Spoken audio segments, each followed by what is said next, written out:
According to a lot of the major retailers here in the United States, inflation is getting worse and worse for the consumer, and we're starting to see this show up on the actual earnings reports that we're seeing from these publicly traded companies. This is why I really like to read into the actual earnings reports that these companies put out for us, and they come once a quarter, right? So for those of you guys that don't trade stocks or you're new to investing, basically every publicly traded company is required to disclose a quarterly earnings report once every 3 months. And then at the end of the year, they do the full year fiscal report. And what these reports really do is they give us an inside look on how the business is doing. It's basically like taking a sneak peek on the inside of the company once every 3 months to see how they're doing. But in addition to that, to seeing how they're doing with their numbers, their revenue, their earnings, costs, all kinds of different things.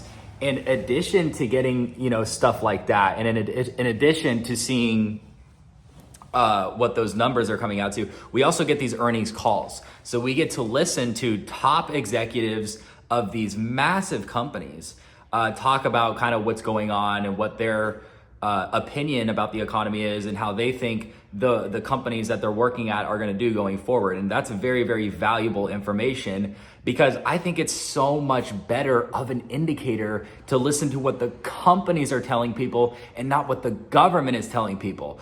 I've made a few videos in the past here. You can go through my channel and watch the other videos that I do, where I talk about how I have a pretty big problem with the government reporting a lot of different very important key economic indicators that we rely on and use as data. One of the big ones is the CPI. That's the Consumer Price Index. That's an indicator that's calculated by the government, and it tells us about the inflation rate here in the United States on a month-over-month basis, on a year-over-year basis. So we basically just use that indicator to measure inflation. Now, what is the government telling you inflation is? Right about 3.5%, 3.6%, something around that, right? Which, if you talk to anybody, no one thinks inflation is 3%. People obviously know it's way higher than that. But as I've shown you guys in many other videos, the way that they calculate the CPI is they keep on changing it. They change the formula, they change the way it's calculated. They'll take things out if they go up too much. So on the last, CPI report, they didn't even include the price of coffee, which the price of coffee has surged. And what did they do? They just took it out of the whole calculation. Well, we're just going to ignore that. Inflation's 3%. We're all good, right? So this is why I never really think it's a good idea for the government to be doing that, because they're trying to have these low readings. They're trying to water down the numbers as much as possible before we go into the election. Now, I'm not saying this as a conspiracy, right? It's just that whenever you have any kind of election year, it doesn't matter if it's Joe Biden, it doesn't matter if it's Donald Trump.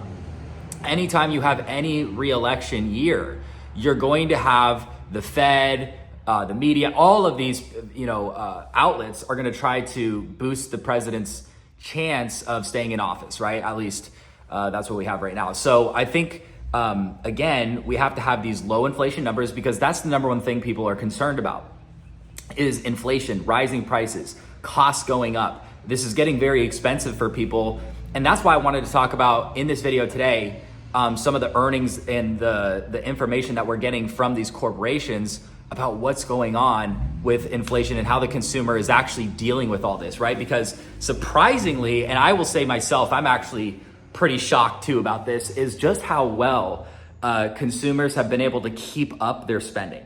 Because typically when you have prices going way up, and you have high interest, rates like the ones that we have right now, you would typically see consumers scaling back. You'll typically see them spending less money, and you see more restriction in the economy, right? That's why you'll hear them say that these interest rates are restrictive, right? And a lot of times reporters will ask the Fed chairman, Jerome Powell, hey, do you think interest rates are restrictive enough? What they're saying is, do you think that the current interest rates that we have right now are discouraging spending to the point where inflation will actually start to cool? Now, I've told you guys my opinion about that. I think absolutely not. I do not think that these interest rates are nearly restrictive enough, because you still have people going out there and spending. You still have the government going out there and borrowing and spending. So clearly these interest rates, which are going up, which is designed to decrease the amount of spending, it's clearly not working, right? But I want to get back into these corporations and their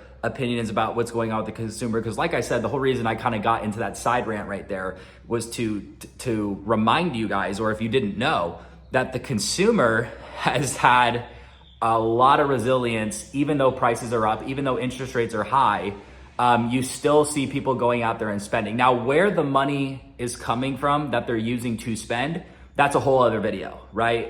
You have people taking out credit cards. You have people taking out loans. You have people getting 3 jobs just to keep up with these higher prices.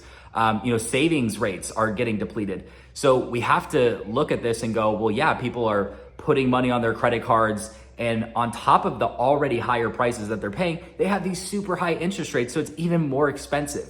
But I want to get into the corporate earnings. So number one, I kind of already made a video about this, so I'm not going to dive too much into the detail and just be repetitive. If you guys want to go check this out, go check out this other video I did on my channel about Walmart. I talked all about their earnings, right? Now, Walmart was a superstar. They did great.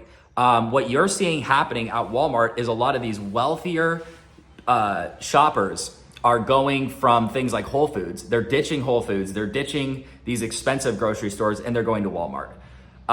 The Walmart executives say that it's not necessarily that they're fighting inflation or anything like that, although I think that is definitely a part of it. I think that for them to say that that's not a reason is totally wrong, but that's what they said. What they also said is that the reason why these higher end consumers are going to Walmart is for convenience, because Walmart delivers groceries. They have people go into your house and put the stuff away for you. You don't even have to put it away.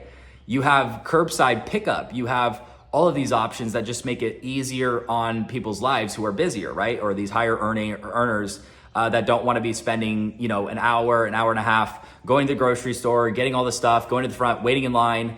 People don't got time for that. So the convenience options that Walmart are offering, I guess that's resonating really well with these higher end shoppers who are trying to cut costs, but also like that convenience as well. So Walmart obviously crushing it. One thing they did say though on that earnings report is that the state of the consumer is very volatile. Even though it's good and they see an increase in sales, they beat estimates, they topped estimates on EPS, they topped estimates on revenue. So Walmart on paper did really good, but their executives are still saying, let's not get ahead of ourselves. Let's not assume that this is going to continue, because we have to be cautious. At any moment, you could see people start to tap out their credit cards. You could start to get to a point where people cannot keep going with this amount of spending. They just won't be able to. They don't have the capacity. They don't have the buying power. They don't have the credit to be able to do it like they used to. And that's when we might see a slowdown in the economy, right? But for now, we have not quite seen that yet. But that's why I want to shift our focus from Walmart. I already made a whole video about that. You can go check it out. I think the video title is like $100,000 per year earners are now shopping at Walmart, something like that. Go check out my channel and see the other videos. You'll be able to find it. But I want to shift our focus over to Target. Right now, Target just had their earnings this week, and they were not very good. They missed on their revenue estimates. They missed on their EPS estimates. So the company is making less money in sales, and the company is earning less money on their actual earnings. Like when we take the revenue and subtract out all the expenses, we subtract out all the stuff and get to the net income, it was lower than expected. And what you're seeing with something like a Target is sales are slowing. They're seeing the physical stores, people aren't going there as much. They're not shopping there as much. They're not spending money. The online e-commerce side of Target is just marginally better than it was, but it's not making up for the decline that we're seeing in the physical stores. Now, what Target executives are saying is happening is that a lot of consumers are starting to really get hit with these higher prices and inflation costs. And two of the biggest categories that they notice people are struggling with the most are, number one is food, right? Just literally buying like groceries and stuff like that. And the other one was home goods, which includes like pots, pans, dishes, all that kind of stuff, blankets, throw pillows. Those types of prices have surged so much that you see a big slowdown in those types of categories.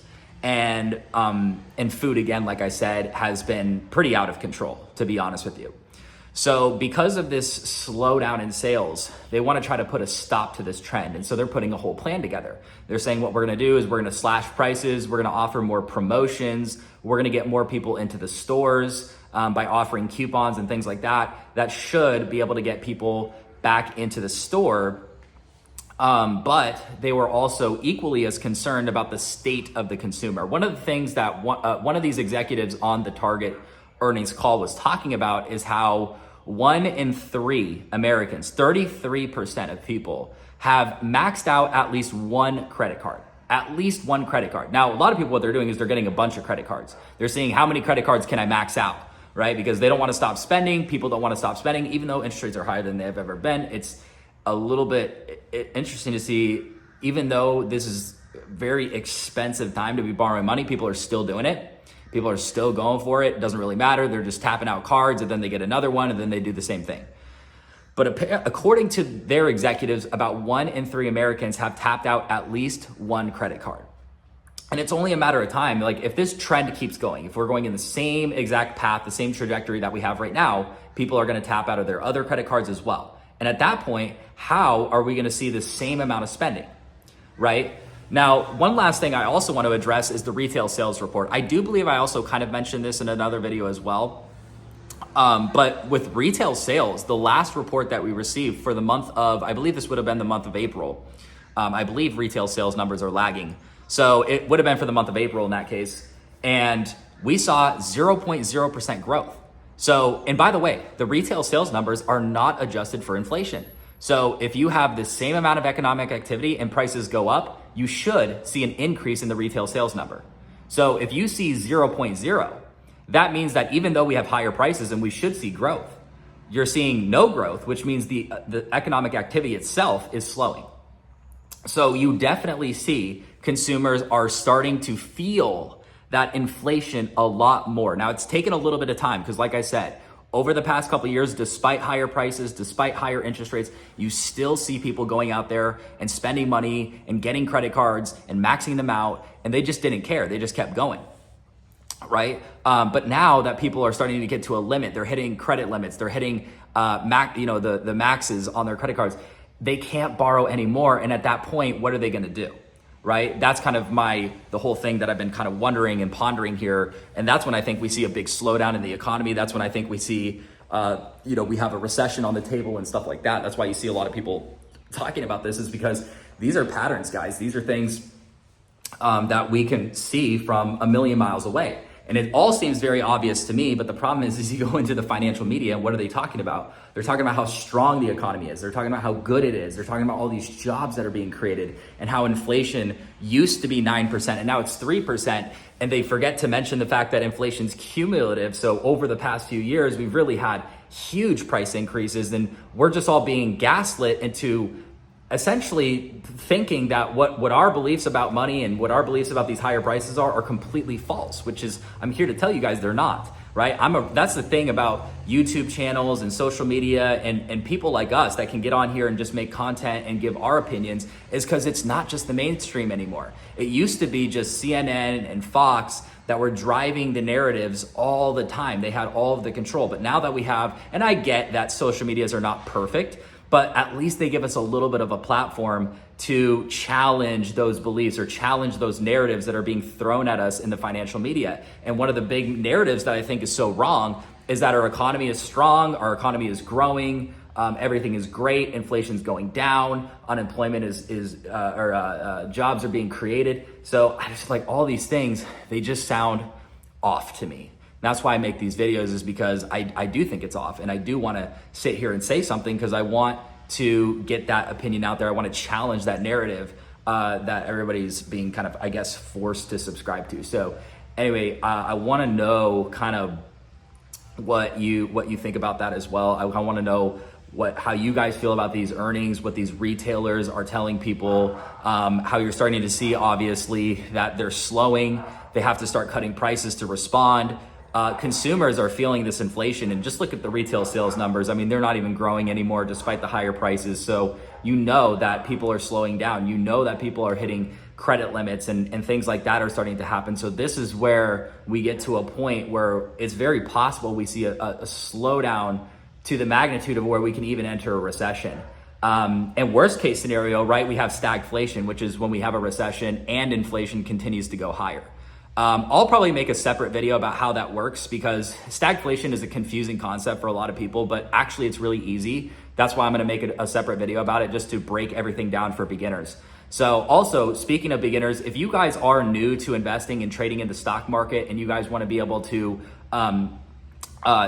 start increasing your wealth using the stock market, I have a online investing club that is designed for beginners. I'm gonna put a link down below in the description if you guys wanna check it out, or feel free to ask any questions if you have any before joining. So anyways, I wanna see what you guys have to say about this down below in the comments. I love reading your guys' comments. They're very informative, and you guys give me a lot of perspectives that I didn't even think about half the time. So that's why I love doing these videos and getting these out there, because when I get 40, 50 comments on a video, I get to read through all of them and just see what, the public opinion is out there. And that's what I really love doing. So anyways, thank you guys so much for doing that. Thank you guys for commenting. I really appreciate that. And I'll see you guys in the next video.